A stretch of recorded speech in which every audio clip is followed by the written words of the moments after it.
You're really connected. I mean, really, really connected. You, Rennie, I know you are. You're on like everything. So I'm here to talk about a really important topic. This is Russell Davies, and I know more about him than I know about my boss sitting across from me. What I mean by that is this guy is ultra connected. Now, I decided to do this in haiku. Why? Well, why not? I worked with a guy on the Microsoft account for pretty much a year. A little bit before that, a little bit after that. Very interesting guy. He's British. So for Wyden Kennedy, that means, of course, he's a strategic planner. So he sounds smart. So this is April the 19th. This is the office I work at in Amsterdam. That's the entire company. It's 4 people. And we were doing emerging technologies, looking at communities, things like that. So I signed up for everything. I found this pattern that Russell Davies was everywhere, right? So I just kept adding him, and he kept saying, all right. So one morning I log in, and I go to this site called Places, and his phone tells me that he's a kilometer away. He's at a hotel, right? That's pretty random. I'm like, okay, well, it's Russell. I know he's connected on everything, so I start looking for other things that he's connected on. And sure enough, his Nike shoes tell me that the guy walked 2.3 miles that day, all right? Do I really need to know that? Yeah, sort of. But that's what he does. Boy, this is karaoke on a big scale. So he's also on Flickr, right? So I also knew that he was on a diet and he's been exercising, so I started looking at things he's eating.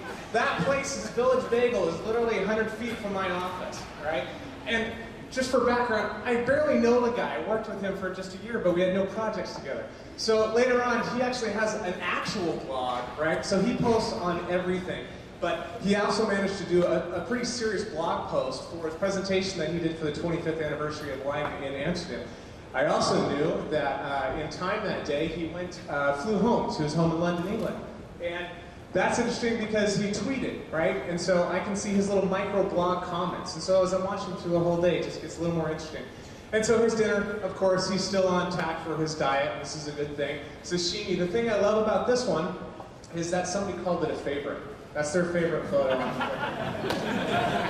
It's a good photo. It's good food. It makes me hungry. So, and then he also scrabbles. How many people here know what scrabbling is? Okay, well, so he scrabbles everything. Everything he listens to on iTunes, everything on Last.fm. So I can actually literally see if I'm compatible with this guy musically. I'm not. I'm a country guy. He listens to obscure stuff. So let me go back to the boss, right? So what did I know about my boss that day?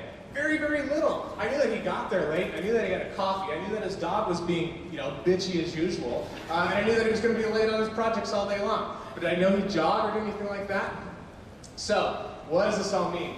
Is Russell oversharing or is it foreshadowing? I think it's foreshadowing. The reason I say that is, the more we do things that have an export function, XML, RSS, scrabbling, or any of this stuff, the more potential there is for all these things to be connected.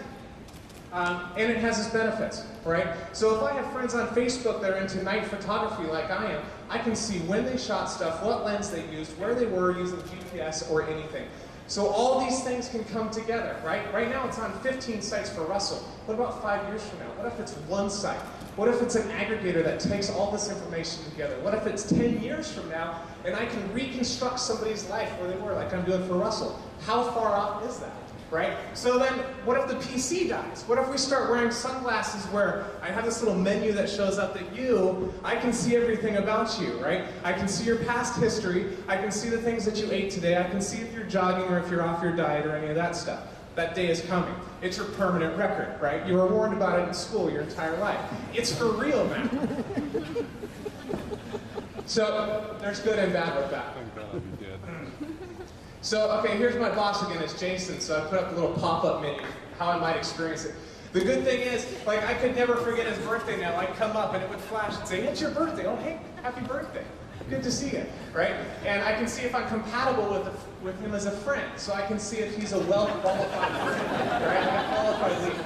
The bad thing is that this information can potentially be used against you. So what if Jason goes to these websites that are on some watch list somewhere, right? So he enters the no-fly zone, and people are actually looking at him like that. There's a bad side to it, right? So me, May 9th, that's where I was, right? I had my 2 boys, I took my dad out to fly in a B-17.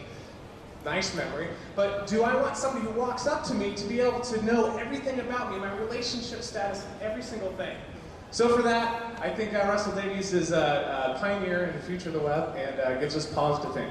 Thank you.